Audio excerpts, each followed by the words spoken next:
नमस्कार, 5 का पंच देख रहे हैं आप। हम आपको आज की 5 बड़ी खबर बताएंगे। मैं आपको बताऊंगा बिहार में होने वाले एमएलसी चुनाव से जुड़ी सबसे बड़ी खबर। मैं आपको बताऊंगा कि आखिर तेजस्वी यादव ने सम्राट को क्यों कहा टपोरी और क्यों डायलॉग बाजी तेजस्वी सम्राट को सिखाने की कोशिश कर रहे थे। मैं बताऊंगी आपको किस तरीके से बांकीपुर में बीजेपी को प्रशांत किशोर टक्कर देने वाले हैं। मैं आपको बताऊंगी कि बिहार पुलिस ने अपराधियों के खिलाफ कैसे सख्त और तेज एक्शन लिया है।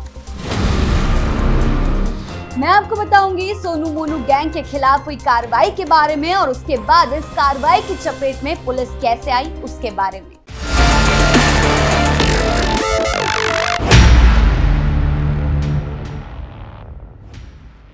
बिहार विधान परिषद यानी एमएलसी की खाली हो रही 10 सीटों पर 18 जून को चुनाव होंगे।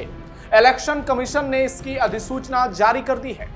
पूर्व सीएम नीतीश कुमार के राज्यसभा जाने के बाद खाली हुई उनकी सीट पर भी उपचुनाव होगा, जबकि बाकी 9 सीटों पर चुनाव होगा। बिहार में 28 जून को 9 सदस्यों का कार्यकाल पूरा हो रहा है। इनमें डॉक्टर कुमुद वर्मा, प्रोफेसर गुलाम गौस, मोहम्मद फारूक, भीष्म सहनी, भगवान सिंह कुशवाहा, संजय प्रकाश, समीर कुमार सिंह, सम्राट चौधरी और सुनील सिंह शामिल हैं। इन 9 सीटों में से मुख्यमंत्री सम्राट चौधरी और योजना विकास मंत्री भगवान सिंह कुशवाहा की सीट पहले से खाली है, क्योंकि दोनों विधानसभा चुनाव में विधायक चुने गए हैं। ऐसे में 1 जून को चुनाव का नोटिफिकेशन जारी होगा, जबकि 8 जून नॉमिनेशन का अंतिम दिन होगा। 9 जून को नॉमिनेशन की जांच की जाएगी और 11 जून नामांकन वापसी की आखिरी तारीख होगी। 18 जून को चुनाव होगा। सुबह 9 बजे से शाम 4 बजे तक वोटिंग होगी और 18 जून को ही 5 बजे रिजल्ट जारी कर दिया जाएगा। फिलहाल बिहार में एनडीए के पास 201 विधायक हैं। ऐसे में 9 विधान परिषद की सीट एनडीए को मिलना तय है, जबकि 1 सीट विपक्ष को मिल सकता है। लेकिन अगर एनडीए ने 10वीं सीट के लिए भी उम्मीदवार उतारा तो राज्यसभा चुनाव में बड़ा खेला होने से कोई इनकार नहीं कर सकता है, और यहां पर ऐसा होना नजर आ रहा है, क्योंकि जिस तरीके से बीजेपी और एनडीए गठबंधन बिहार में मजबूत है, ऐसा लग रहा है कि पार्टी 10 की 10 सीट गठबंधन अपने तरफ करने की पूरी कोशिश करेगी। बिहार में कानून व्यवस्था को लेकर नेता प्रतिपक्ष तेजस्वी यादव ने एनडीए सरकार और मुख्यमंत्री सम्राट चौधरी पर तीखा हमला बोला है। तेजस्वी यादव ने आंकड़े जारी करते हुए कहा कि महज 1 महीने के अंदर बिहार से 8,681 बच्चे गायब हो चुके हैं, जिनमें से 85% सिर्फ लड़कियां हैं। उन्होंने राज्य सरकार को बयान बहादुरों की सरकार बताते हुए आरोप लगाया कि मुख्यमंत्री केवल खोखली डायलॉग बाजी कर रहे हैं, जबकि हकीकत में पूरे बिहार की महिलाएं, बच्चे और आम नागरिक खुद को पूरी तरह असुरक्षित महसूस कर रहे हैं। बिहार में महिलाओं की सुरक्षा की बदतर स्थिति को उजागर करते हुए नेता प्रतिपक्ष ने कहा कि राज्य में प्रतिदिन अनेकों दुष्कर्म की घटनाएं सामने आती हैं। स्थिति इतनी खौफनाक है कि अब घर में घुसकर महिलाओं के साथ दुष्कर्म होता है। मुख्यमंत्री पर कड़ा तंज कसते हुए तेजस्वी यादव ने कहा कि पूरे जीवन में बार बार राजनीतिक गमछा और चश्मा बदलने वाले असहाय मुख्यमंत्री एआई तकनीक युक्त कैमरा का इस्तेमाल नहीं कर पा रहे हैं। ऐसा इसलिए है क्योंकि आर्टिफिशियल बातें करने वाले आर्टिफिशियल सीएम को ना तो बिहार की फिक्र है, ना ही बिहार वासियों की, ना ही महिलाओं की।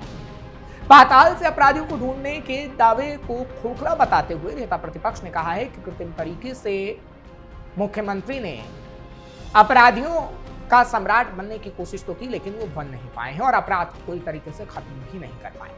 उन्होंने मुख्यमंत्री को कड़ा संदेश देते हुए कहा कि बड़बोले मुख्यमंत्री से आग्रह है कि टपोरियों की तरह सड़क छाप डायलॉग बाजी छोड़ रीलबाजी से फुर्सत निकालकर बिहार की मातृशक्ति की सुरक्षा के लिए कारगर उपाय उठाई। हालांकि जब तेजस्वी यादव की तरफ से बयान दिया गया तो बीजेपी ने कटाक्ष भी किया और बीजेपी की तरफ से एक बार फिर से लालू के जंगल राज की तस्वीर को दिखाया गया और तेजस्वी से सवाल पूछा गया कि क्या जंगल राज शब्द का इस्तेमाल जब किया जाता है तो तेजस्वी उसका जवाब दे पाते हैं। जिसका दामन दागदार हो उसे ऐसे सवाल नहीं पूछने चाहिए। बिहार की सियासत में एक नया तूफान आ गया है। जन सुराज के संस्थापक प्रशांत किशोर ने मोतिहारी में बड़ा ऐलान कर दिया है। बांकीपुर विधानसभा चुनाव में वो आरजेडी को नहीं बल्कि बीजेपी को हराने पर पूरा जोर लगाने वाले हैं। प्रशांत किशोर कह रहे हैं कि बांकीपुर बीजेपी का मजबूत गढ़ माना जा रहा है, लेकिन इस बार जनसुराज इस सीट पर पूरी ताकत झोंक देगा।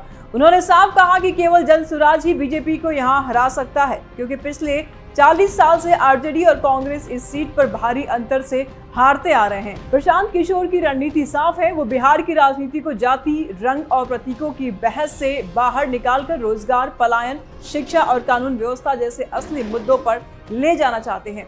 उन्होंने मुख्यमंत्री सम्राट चौधरी पर भी निशाना साधा और कहा कि सिर्फ रंग बदलने या प्रतीकों की बात करने से जनता की समस्याएं नहीं सुलझेंगी। बांकीपुर सीट खाली हुई है क्योंकि बीजेपी के नितिन नवीन अब पार्टी के राष्ट्रीय अध्यक्ष बन गए हैं और राज्यसभा चले गए हैं। प्रशांत किशोर इसे एनडीए सरकार के पहले साल का रेफरेंडम बता रहे हैं। उन्होंने आरोप लगाया कि पिछले चुनाव में उनके समर्थकों को कमजोर करने के लिए पैसे बांटे गए थे, लेकिन इस बार वो पूरी तैयारी के साथ मैदान में उतरेंगे। प्रशांत किशोर खुद इस सीट से लड़ेंगे या नहीं, इस पर उन्होंने सीधा जवाब नहीं दिया है, लेकिन उनका फोकस साफ है। बीजेपी को चुनौती देना है और बिहार में वैकल्पिक राजनीति खड़ी करना है। पलायन रोकने, युवाओं को रोजगार देने और राज्य में सुरक्षा मजबूत करने की बात वो बार बार दोहरा रहे हैं। क्या प्रशांत किशोर बांकीपुर में बीजेपी के खिलाफ बड़ा उलटफेर कर पाएंगे? बिहार की जनता अब इस चुनाव को लेकर काफी उत्सुक है। सियासी हलचल तेज हो गई है और आने वाले दिनों में मुकाबला और रोचक होने वाला है। खबरों में अब बात खगड़िया और किशनगंज जिले की। मुख्यमंत्री सम्राट चौधरी के सख्त निर्देश के बाद पुलिस पूरी तरह से अपराधियों के पीछे पड़ गई है। सबसे पहले आपको खगड़िया जिले की बात बताते हैं। बेलदौर थाना क्षेत्र के सुखाए बासा गांव में पुलिस को गुप्त सूचना मिली कि 50,000 रुपए का इनामी कुख्यात अपराधी बुद्दीन मियां वहां छिपा हुआ है। सूचना पर पहुंची पुलिस टीम ने इलाके की घेराबंदी कर ली। जैसे पुलिस ने दबिश दी, बदमाश ने पुलिस पर फायरिंग करना शुरू कर दिया और भागने की पूरी कोशिश की। पुलिस ने भी तुरंत जवाबी फायरिंग की। इस मुठभेड़ में बुद्दीन मियां के पैर में गोली लगी और वो घायल होकर गिर गया। पुलिस ने उसे तुरंत गिरफ्तार कर लिया। बुद्दीन मियां पर 14 से ज्यादा गंभीर आपराधिक मामले दर्ज है। फिलहाल उसे खगड़िया सदर अस्पताल में भर्ती कराया गया है, जहां उससे पूछताछ जारी है। दूसरी बड़ी खबर किशनगंज से है। यहाँ नगर थाना क्षेत्र में देर रात पुलिस की टीम और मोस्ट वांटेड अपराधी पवन कुमार उर्फ चिंटू के बीच जोरदार एनकाउंटर हुआ।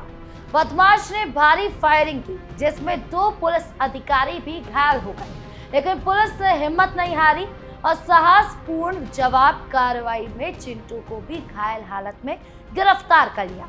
ये दोनों सफल कार्रवाइयां बिहार में कानून व्यवस्था को मजबूत करने की दिशा में पुलिस की सख्ती का साफ संदेश देती है। सरकार का रुख बिल्कुल साफ है। अपराधी अब बिहार में नहीं बच पाएंगे। हर बड़ी घटना का 48 घंटे के अंदर मुंहतोड़ जवाब दिया जाएगा। पुलिस अब इन दोनों गिरफ्तार अपराधियों के पूरे गैंग, हथियारों के स्रोत और उनके सहयोगियों की तलाश में जुटी हुई है। बिहार में पिछले कुछ दिनों से अपराधियों के खिलाफ लगातार एक्शन देखने को मिल रहे हैं, जिससे आम जनता में भी सुरक्षा की भावना बढ़ रही है। अभी दोनों मामलों की जांच चल रही है।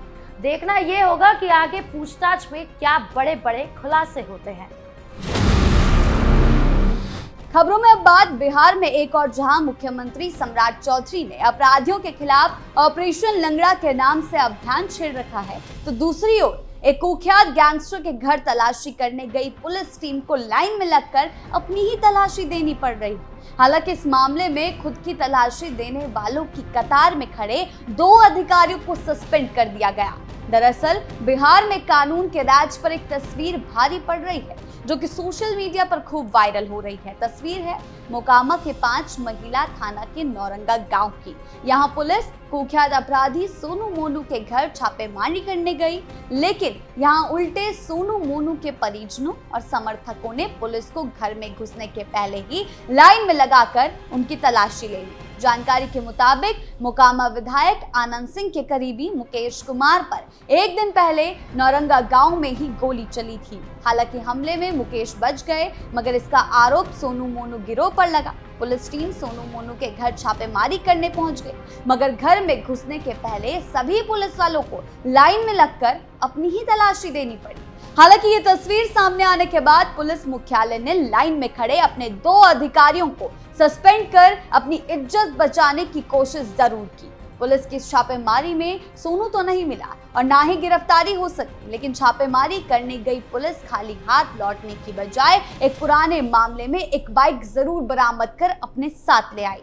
अब बिहार में इस घटना को लेकर विपक्ष बिहार में कानून के राज और कानून के इकबाल पर सवाल खड़े कर रहा है। तो फिलहाल के लिए 5 के पंच में इतना ही। कल फिर मिलेंगे 5 बड़ी खबरों के साथ। आपकी इस बारे में क्या राय है, इन खबरों के बारे में क्या राय है, हमें कमेंट सेक्शन में जरूर बताएं। धन्यवाद।